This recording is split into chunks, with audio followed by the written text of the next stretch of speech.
찾으신 줄 알고 한 목소리로 봉독하겠습니다. 아론 자손의 계열들이 이러하니라. 아론의 아들들은 나답과 아비후와 엘르아살과 이다말이라. 나답과 아비후가 그의 아버지보다 먼저 죽고 그들에게 아들이 없으므로 엘르아살과 이다말이 제사장의 직분을 행하였더라. 다윗이 엘르아살의 자손 사독과 이다말의 자손 아히멜렉과 더불어 그들을 나누어 각각 그 섬기는 직무를 맡겼는데 엘르아살의 자손 중에 우두머리가 이다말의 자손보다 많으므로 나눈 것이 이러하니 엘르아살 자손의 우두머리가 16명이요 이다말 자손은 그 조상의 가문에 따라 18명이라. 이에 제비 뽑아 피차에 차등이 없이 나누었으니 이는 성전의 일을 다스리는 자와 하나님의 일을 다스리는 자가 엘르아살의 자손 중에도 있고 이다말의 자손 중에도 있음이라. 아멘. 오늘 역대상 24장 전체 말씀을 가지고 하나님 앞에 성실한 예배자, 하나님 앞에 성실한 예배자라는 제목으로 함께 은혜를 나누고자 합니다. 저희가 역대상 말씀을 계속 보고 있는데요.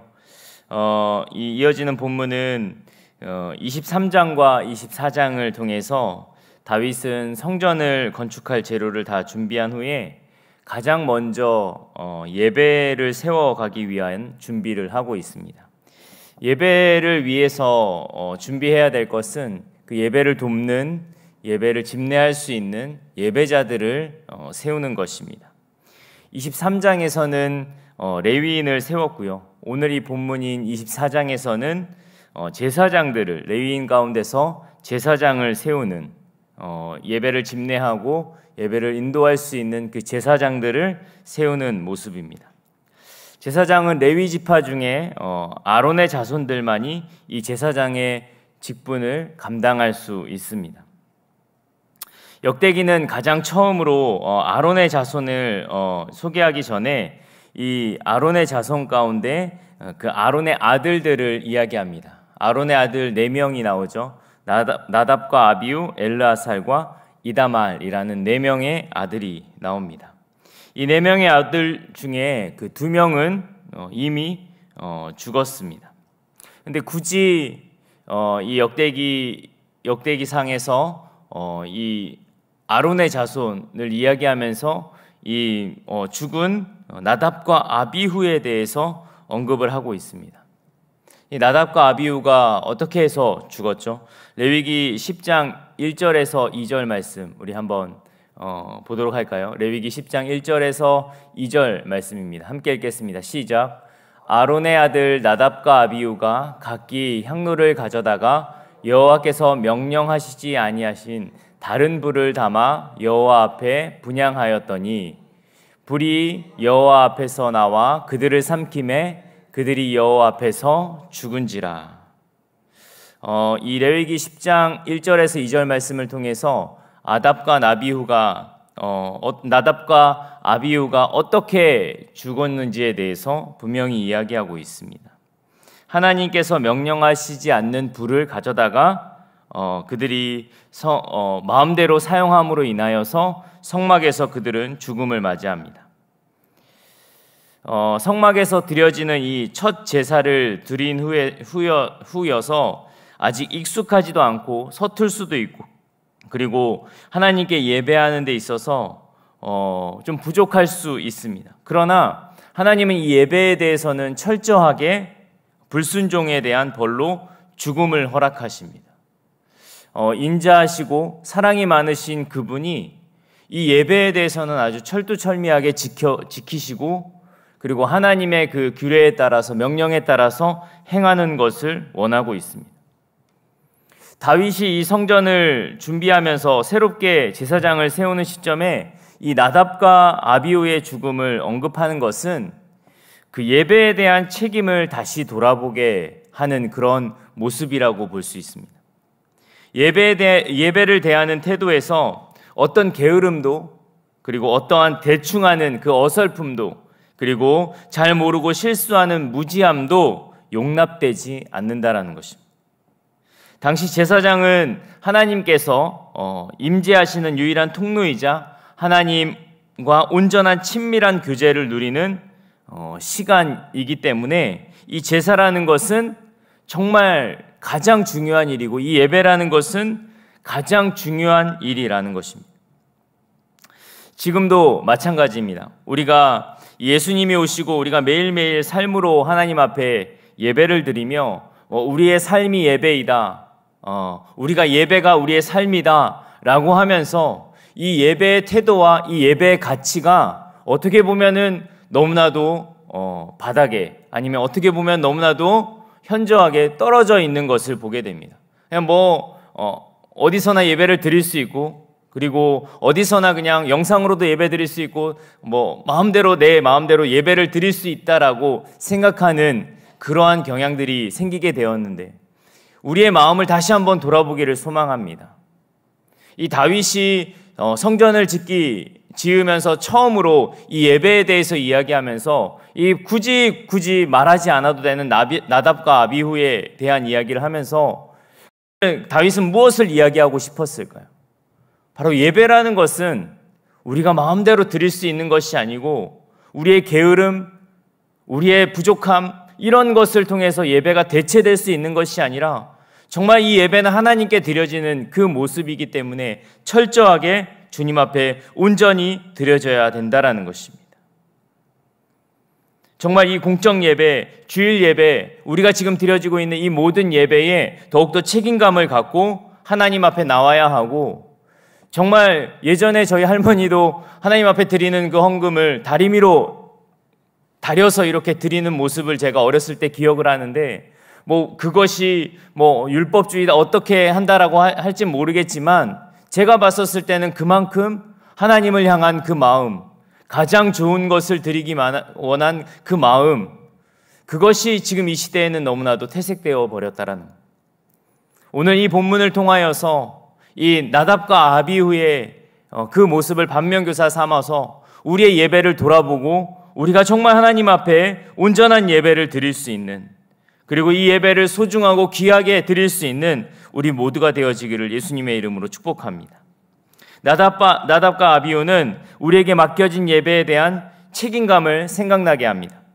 성전에서 직무를 감당할 제사장들에게도 정말 이러한 책임감이 부여되었듯이 오늘 우리의 삶에도 우리가 정말 베드로전서 말씀처럼 우리의 만인 제사장, 우리 모두가 예수 그리스도로 말미암아 주님 앞에 예배하는 예배자들이 되었는데, 우리의 예배가 진짜 이 제사장들과 같이, 이 당시의 제사장들과 같이 철저하게 이 죄악이라고는 찾아볼 수 없는 그러한 성결한 모습으로 나아가고 있는지 돌아보는 저와 여러분 되어지기를 소망합니다.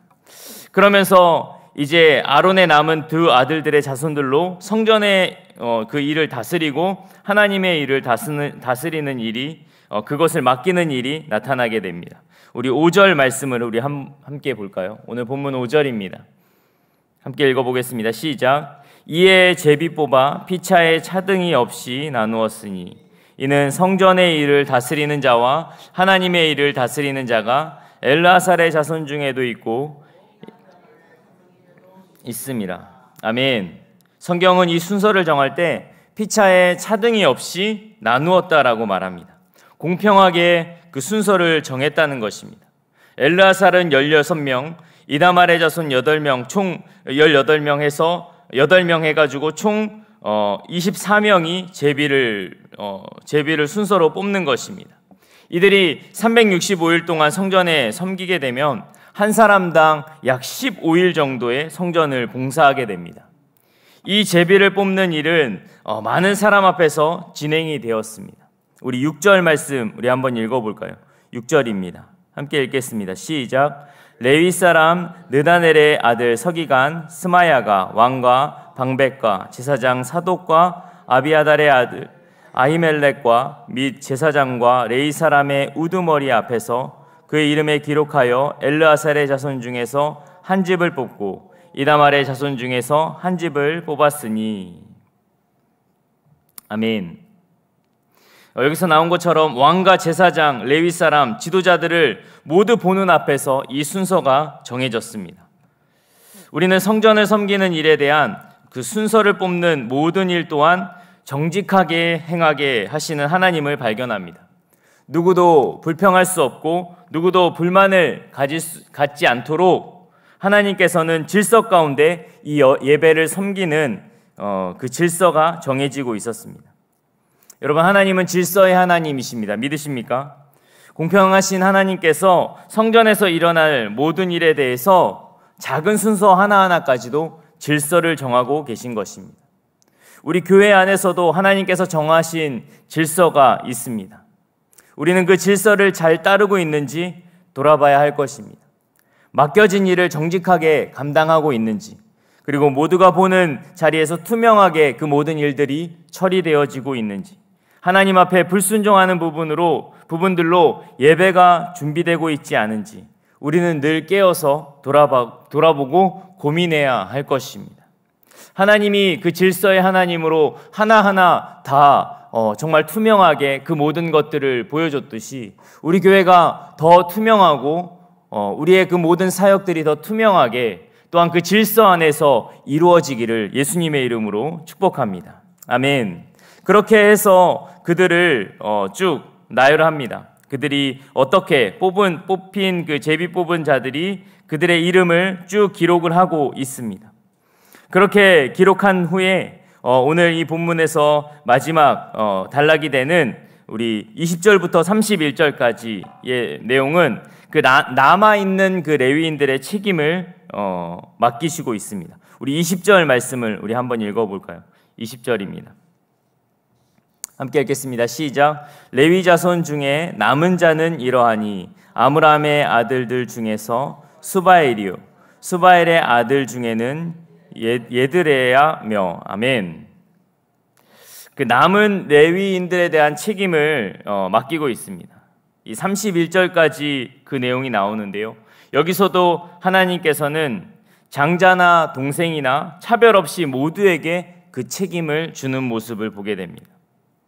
여러분, 우리가 섬기는 이 우리 교회도 마찬가지입니다. 우리는 모두 예수로 머리를 하고 그 한 몸의 그 지체로 부르심을 받았습니다. 우리 이번 분기에 저희가 함께 이렇게 주제로 하고 함께 우리가 이렇게 외치면서 또 고백하면서 나가는 관계의 성장 가운데 예수와 함께 지어져가는 이 교회라는 것은 어떤 한 사람이 세우는 것이 아니라 모두가 지체가 되어서 세워지는, 그리스도를 머리로 하고 그 몸의 지체 한 사람 한 사람으로서 세워지듯이 하나님께서는 이 성막을, 그리고 하나님께서는 이 예배를 세우는데도 모두를 사용하고 계신다라는, 성전을 섬기고 예배를 세우고 하나님의 나라를 이루어가는 그 일에는 누구도 예외 없이 동일한 부르심을 받았다라는 것입니다. 여러분, 우리가 교회에서 어떠한 사역을 하고 어떤 봉사를 하고 그것이 크고 작은 그런 사역과 봉사가 있습니까? 아닙니다, 여러분. 동일하게 그 부분에서 여러분들이 하는 그 작은 일일지라도 그것이 하나하나 쌓여서 그것이 하나하나 연결되어서 이 교회가 되어지듯이 하나님의 나라는 어떠한 탁월한 어떠한 한 사람을 통해서 이루어지는 것이 아니라 그 한 사람 한 사람들이 자신의 맡겨진 그 사명을 다하고 그 맡겨진 사역을 다할 때 이루어진다라는, 레위인 한 사람도 빠짐없이 하나님께서 그들에게 책임을, 그리고 그들에게 해야 할 일을 맡기시듯이 저와 여러분들에게 오늘 우리에게 우리 교회를 위하여, 한국교회를 위하여 맡기신 일이 있는 줄 믿습니다. 그 동일한 부르심 앞에서 정말 하나님의 뜻을 위하여 최선을 다하여서 정말 오늘도 나에게 맡겨진 그 영혼들을 돌보고 교회 안에 맡겨진 책임을 다하고 예배를 준비하여 성실히 예배를 준비하여서 이 하나님의 나라를 이루어내는 놀라운 축복이 우리 가운데 있기를 소망합니다. 하나님은 여러분들의 그 작은 기도 소리, 그리고 여러분들이 드려지는 예배를 통해서, 그리고 여러분들이 하고 있는 그 모든 봉사와 그 헌금과 헌신을 통해서 하나님의 나라는 이루어지고 있습니다. 그게 작든 크든 간에 그 모든 것들이 연결되어서 그 부르심 앞에 순종한 자들을 통해서 그 나라는 이루어지고 있다는 것입니다. 그러니 오늘 우리에게 맡겨진 그 일들을 정말 하나님 앞에 성실하게 감당하여서 하나님 앞에 성실한 예배자들로서 주님 앞에 영광을 돌리는 우리 모두가 되어지기를 예수님의 이름으로 축복합니다. 아멘.